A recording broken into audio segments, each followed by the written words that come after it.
Do you see this scene in front of you? This has become the new normal in London. It happens every single day right in front of the eyes of the British police, and no one seems able to stop it. And it doesn't stop at mobile phones. Theft has spread to cars, supermarket products, and so many other goods. Most of these stolen items are either resold locally or, on the very same day, smuggled out of Britain and sent to other countries. Yet still, the British government can't put an end to it. The City of London has become a crime capital of the world as it is witnessing a surge.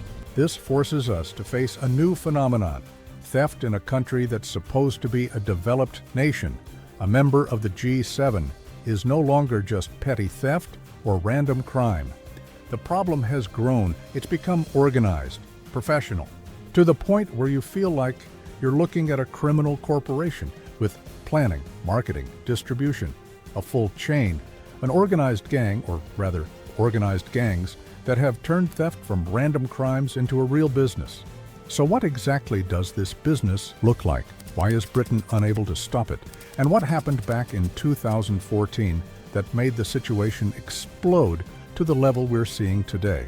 That's what we'll be discussing in today's episode. One night, this man right here climbed to the rooftop of a skyscraper in Hong Kong. In the middle of the night, he brought out his drone, tied a thin cable to it, and flew it across to another skyscraper, just 200 meters away. At first, his goal seemed simple: connect the two buildings with that cable. But that was only the beginning. He then attached a pulley to the cable and started moving a bag from his building to the one across. Inside the bag were mobile phones, very likely stolen ones. This was more than just a clever stunt. It was a cross-border smuggling operation. Because the first skyscraper was in Hong Kong and the second was in Shenzhen, China, home to the world's largest electronics market. Every year, around 100 million phones pass through Shenzhen, many of them stolen. And one of the ways they're smuggled is through drones like this. In a single night, this method can move between 10,000 and 15,000 phones. But here's the shocking part. When investigators ask where these stolen phones are actually coming from, the trail almost always leads back to Britain, by a huge margin compared to any other country. And honestly, it makes sense, because as we saw earlier, phone theft in London has become an everyday scene. You're just walking down the street. Suddenly, someone grabs your phone and runs.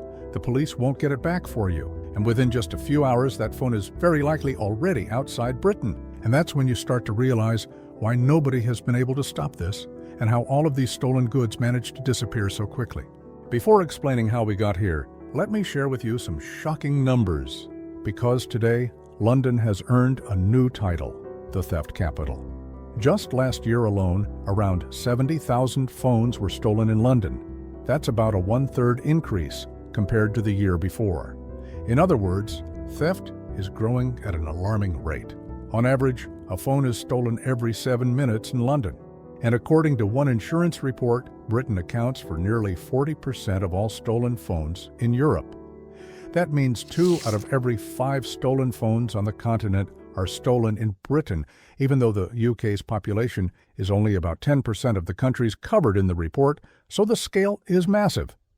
And within Britain itself, London has become the hotspot. The rate of phone theft in London is about 22 times higher than in other parts of the country. Now you might think, okay, fine, maybe phone theft is the main issue, but no, there's a much bigger epidemic with no real solution in sight: shoplifting. And this isn't petty shoplifting. This is bold, shameless theft. It has become completely normal to see groups of thieves walk into a supermarket with their faces uncovered, casually fill up shopping carts with expensive goods, and then walk right out without anyone stopping them. And if store security or staff try to intervene, many of these thieves pull out machetes, syringes, or knives, threatening anyone who dares to resist. As one newspaper reported, this is where it gets frightening. Shoplifting has become an actual job in Britain, not random desperate acts, an entire business. In 2024 alone, there were more than 516,000 recorded cases of shoplifting. That's a 20% increase compared to the previous year. And remember, those are only the cases officially recorded. According to one report, The real figure could be as high as 20 million thefts in a single year. The financial toll? These thefts cost British retailers an estimated $3 billion in 2024 alone. It's a huge shock, especially if you admire Britain, travel there often, or follow its economy. The reality behind these numbers is staggering. And this leads us to the most pressing question. Why are these gangs operating so comfortably? Where is the law? Where are the police? After the global financial crisis in 2008, the British government introduced a harsh austerity program around 2010. The goal was simple: cut the budget as much as possible. But one of the biggest victims of this program was the police force. Between 2010 and 2018, the police lost around 20,000 officers due to hiring freezes. Imagine 20,000 fewer officers on the streets. At the time, the government insisted this wouldn't affect police performance, but in reality, it was a dangerous illusion. Even though efforts are now being made to return to 2010 staffing levels, the damage has already been done. That's the first point about policing. But then came a second, even bigger problem in 2014. That year, a new law was passed. One of its provisions classified theft of any item valued under £200 as a minor offense. The maximum penalty: 6 months in prison or just a fine. The official justification was to ease pressure on the courts so they could focus on more serious cases, but the unintended consequence was clear. Police simply stopped prioritizing crimes in this category. And since police resources had already been shrinking since 2010, officers naturally focused on bigger cases, leaving smaller thefts almost unchecked. Criminals quickly spotted the loophole. They began stealing repeatedly, but always keeping the value under £200. That way they knew the system wouldn't really go after them. The statistics confirm this reality. If your car or phone gets stolen in Britain, the chance of the thief actually being caught and prosecuted is less than 1%. That means out of 1,000 thefts, fewer than 10 criminals ever make it to court, while the other 990 walk free. When it comes to shoplifting, the numbers are slightly better, but still shocking. Less than 5% of cases lead to prosecution. This explains why we now see brazen thefts in supermarkets, thieves stealing with their faces uncovered, not afraid of anything because they know the odds are on their side. And there's another crucial point: the law allowed criminals to exploit technology. Until very recently, car jamming devices used to block signals and steal vehicles were easily available online. Anyone could buy them legally with no restrictions. This gave car theft gangs a massive technological advantage over the police, making them far more sophisticated than law enforcement could handle. Car thieves in Britain now have access to electronic devices that make their job frighteningly easy. Picture this: a thief stands outside your home at night with a device that picks up the signal from your car key inside the house. It amplifies that signal and, just like that, unlocks your car parked outside. They don't even need the key.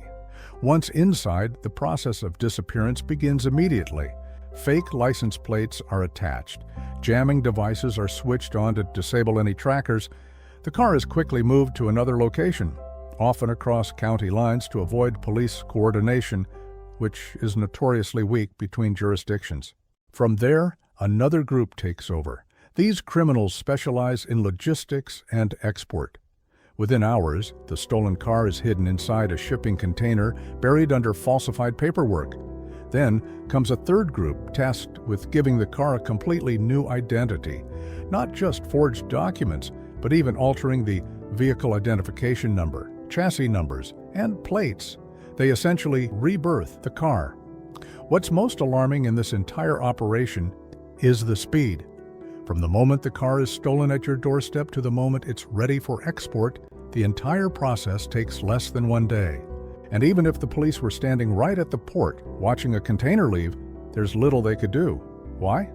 Because export checks are incredibly weak compared to import checks.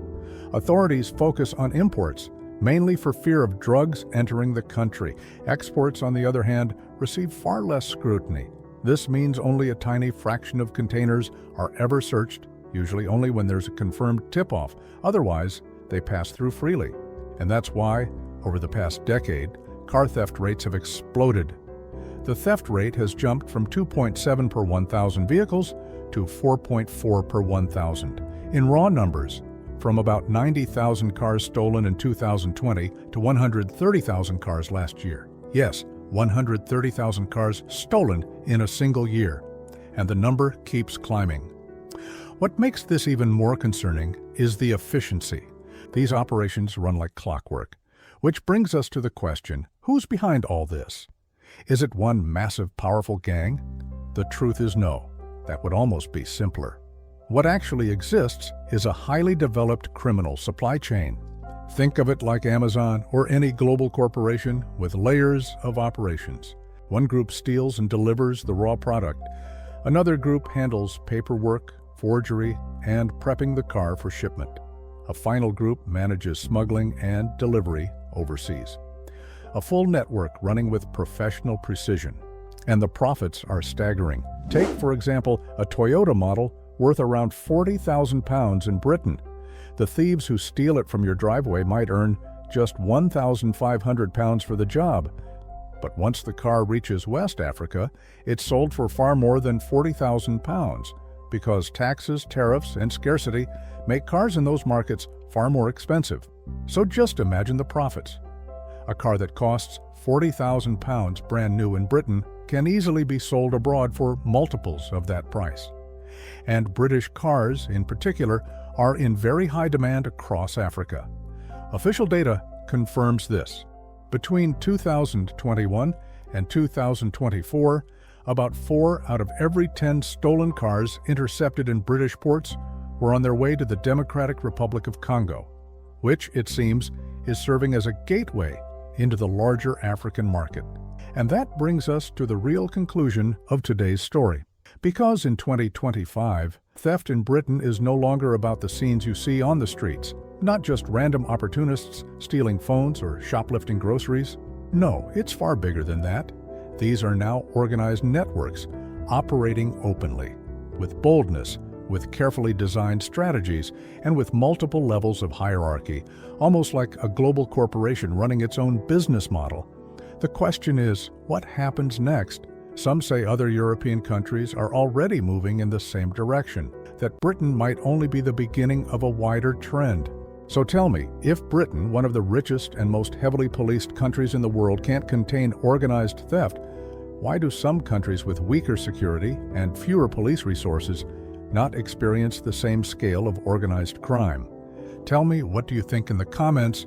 Don't forget to like, share, and subscribe to the channel.